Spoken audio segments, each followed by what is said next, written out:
اعوذ باللہ من الشیطان اللعین الرجیم بسم اللہ الرحمن الرحیم الحمد للہ رب العالمین الصلاة والسلام علی رسولہ الکریم سیدنا و نبینا و شفیع المذنبین ابی القاسم محمد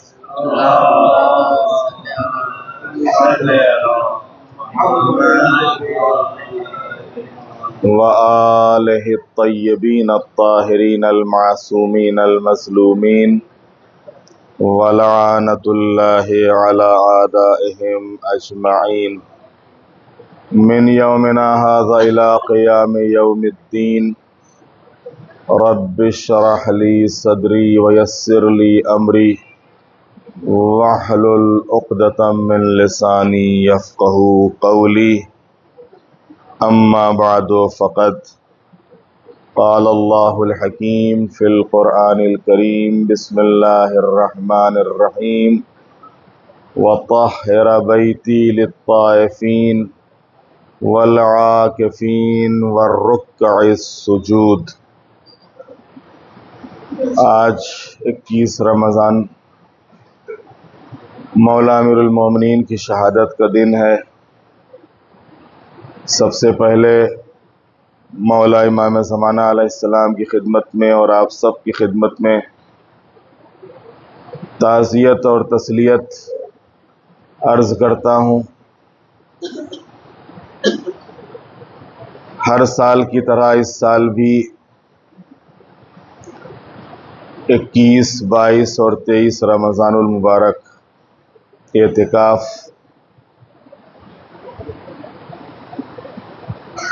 جیسا کہ آپ سب کو علم ہے کہ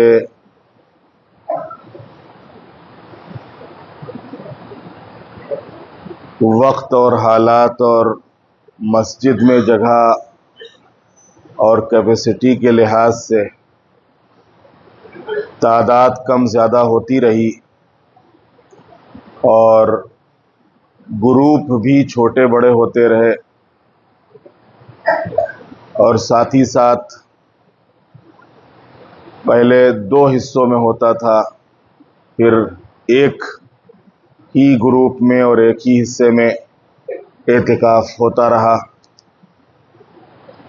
لیکن اس سال رجب کے مہینے میں جو اعتکاف کے سلسلے میں تجربات حاصل ہوئے، اس سے اندازہ یہ ہوا کہ اگر تھوڑا اس کو منظم کیا جائے تو خود اعتکاف ایک بہت بڑا ذریعہ ہے ان لوگوں کے لیے کہ جو اعتکاف میں بیٹھتے ہیں، تربیت کا، عبادت کے ساتھ ساتھ، تلاوت کے ساتھ ساتھ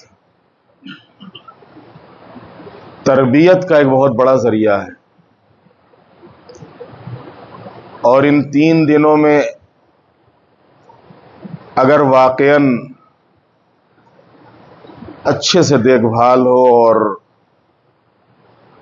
ان کے جو اعتکاف میں بیٹھ رہے ہیں، رہنے سہنے، افطار اور سحر اور باقی دوسرے مناسب انتظام ہوں، تو یہی اعتکاف بہرحال ایک بدلاؤ لا سکتا ہے، اور خود جو لوگ اعتکاف میں بیٹھتے ہیں ان کے لیے بھی، اور جو نہیں ہیں ان کو ایک شوق اور جذبہ ان کے اندر پیدا ہو کہ وہ بھی آئندہ اعتکاف میں بیٹھیں اور اعتکاف میں آئیں۔ ایسا نہ ہو کہ جو لوگ اعتکاف میں بیٹھے ان میں معلوم ہوا کہ 1-2 لوگوں کی وجہ سے آئندہ سال جو لوگ اعتکاف میں بیٹھتے ہیں ان کا بھی دل ٹوٹ جائے کہ ایسے میں کیا بیٹھا جائے۔ نہیں، اعتکاف کچھ ایسا کیا جائے اور اس میں سب کی ہم آہنگی، جس کو یہاں کی زبان میں کہا جاتا ہے سب کا ساتھ سب کا سہکار، یہ ضروری ہے۔ اس میں خالی انتظامیہ یا اعتکاف کمیٹی یا جماعت، صرف جماعت یا انتظامیہ کمیٹی یا خود اعتکاف کمیٹی ہی تک محدود نہیں ہے. جو لوگ اعتکاف میں بیٹھ رہے ہیں ان کی بھی اپنی ایک ذمہ داری ہے، ان کی بھی اپنی ایک جوابداری ہے، اور اس میں سے اپنے ساتھ ساتھ وہ دوسروں کا خیال، ہمارے بغل میں کون لیٹا ہوا ہے، ہمارے ساتھ کون قریب میں سو رہا ہے، کون پڑھ رہا ہے، ان تمام لوگوں کا خیال کہ اگر کوئی سو رہا ہے تو پھر اب قریب میں اتنی بلند آواز سے بات نہ کی جائے کہ اس کو تکلیف ہو. کوئی اگر قرآن کی تلاوت کر رہا ہے، دعا وغیرہ پڑھ رہا ہے، تو اس کے قریب میں بیٹھ کے کچھ ایسا کام، کوئی ایسی بات، کوئی ایسا عمل نہ کیا جائے کہ جس سے اس کو ڈسٹرب ہو. باقی جو کمیٹی کی طرف سے ٹائم معین کیا گیا ہو، اس ٹائم کے اوپر اس پروگرام میں حاضری.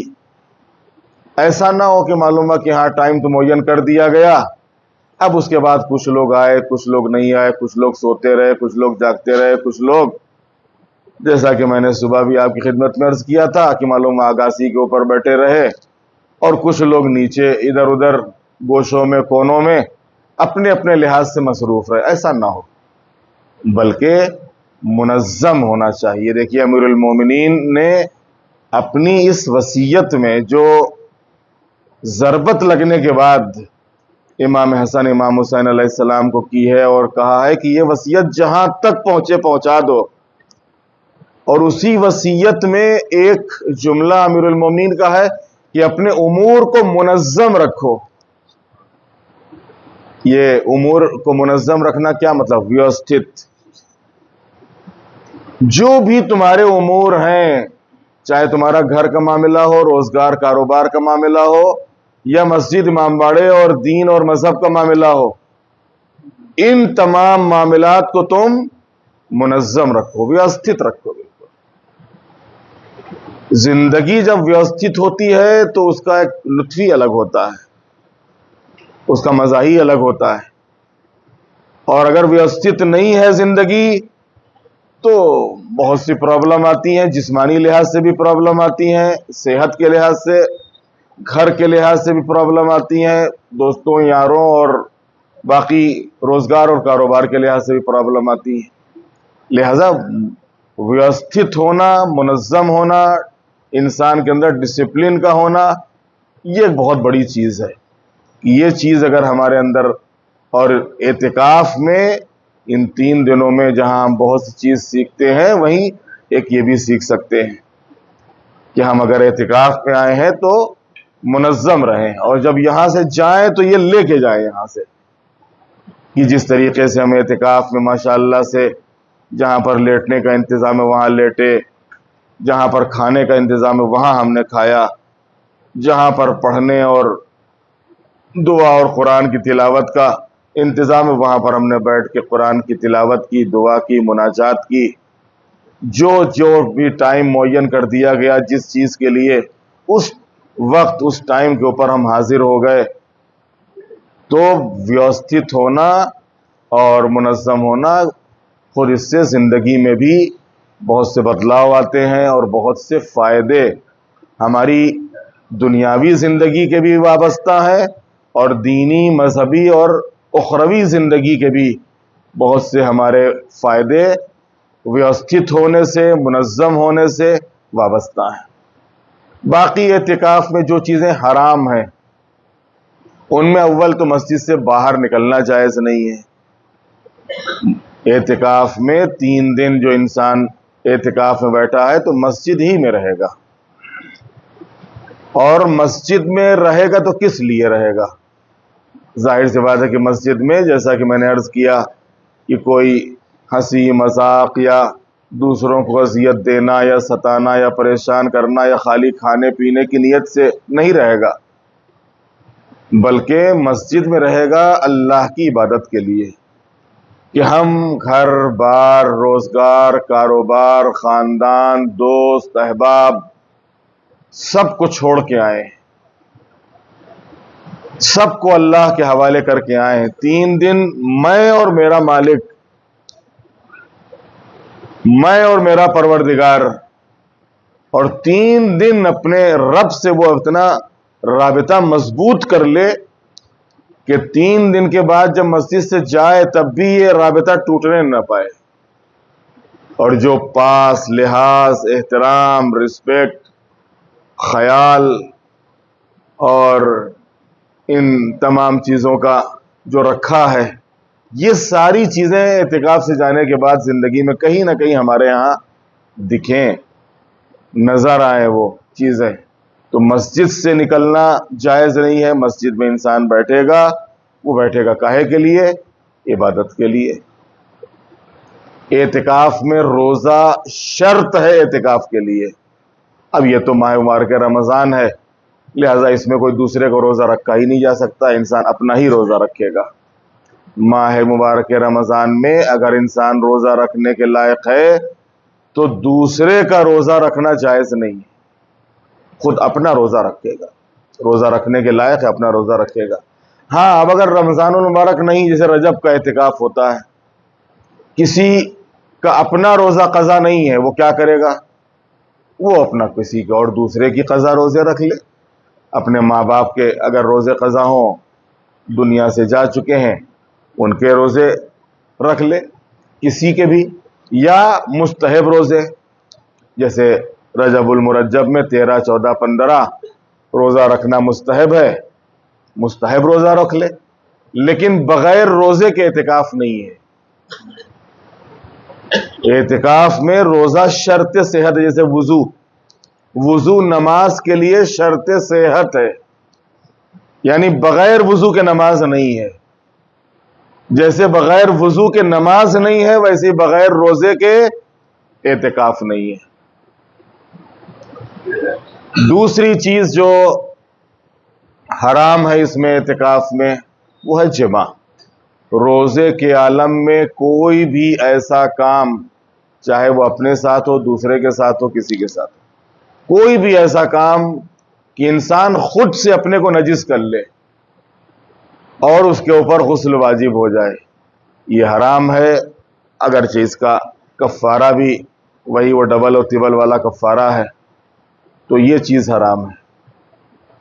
تیسرے، خوشبو لگانا جو ہے وہ اعتکاف میں جائز نہیں ہے.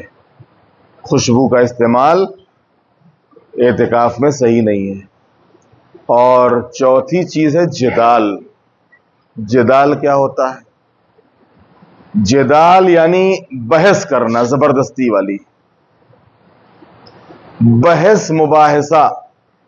یہاں تک کہ روایتوں میں اور خود مسئلے میں ہے کہ اگر آپ حق کے لیے بھی، یعنی صحیح کبھی کبھی ہوتا ہے کہ بھائی ایک مسئلے کے اوپر بحث ہو گئی، کسی حدیث پہ بحث ہو گئی، کوئی قرآن کی آیت پہ بحث ہو گئی، اس پہ بھی بحث نہ کرو، آرام سے بات کرو. اگر بات کرنا ہے قرآن کے مسئلے پہ، آرام سے بات کرو، بحث نہیں. اگر حدیث پہ بات کرنا ہے، آرام سے بات کرو. اگر کسی مسئلے پہ بحث کرنا ہے، آرام سے بات کرو. اور یہ اس میں بھی احتیاط کرنا چاہیے. اور وہ بحث کہ جہاں کے اوپر تو تڑاک کے اوپر انسان آ جائے، وہ تو حرام ہے بالکل. گالی بکنا، کسی کو اذیت دینا، ستانا، پریشان کرنا، یا اس سے بہت ہی چیخ کے اس کے اوپر ایک دوسرے کے اوپر چیخنا، چلانا، یہ اعتکاف میں جائز نہیں ہے.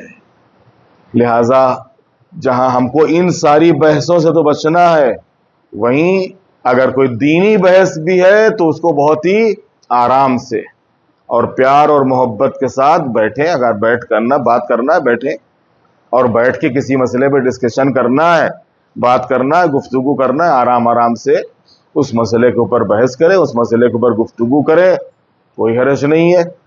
لیکن وہ کیفیت نہیں ہونا چاہیے کہ جہاں ایک انسان دوسرے انسان کے اوپر چیخنے چلانے لگے. یہ چیزیں حرام ہیں.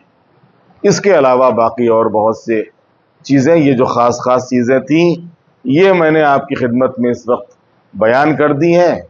اور باقی انشاءاللہ جیسا کہ شاید ہمیں قاسم بھائی نے بتایا ہوگا کہ کل کی رات تو اعمال ہیں ہی ہیں.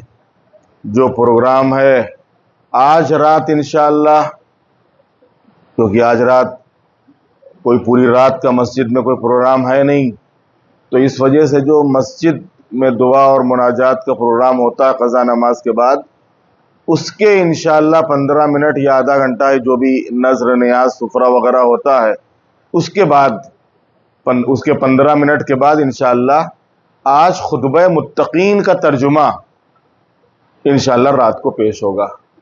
یہ امیر المومنین کا ایک بہت ہی شاندار خطبہ ہے، بہت ہی شاندار خطبہ، یہ خطبہ حمام کے نام سے.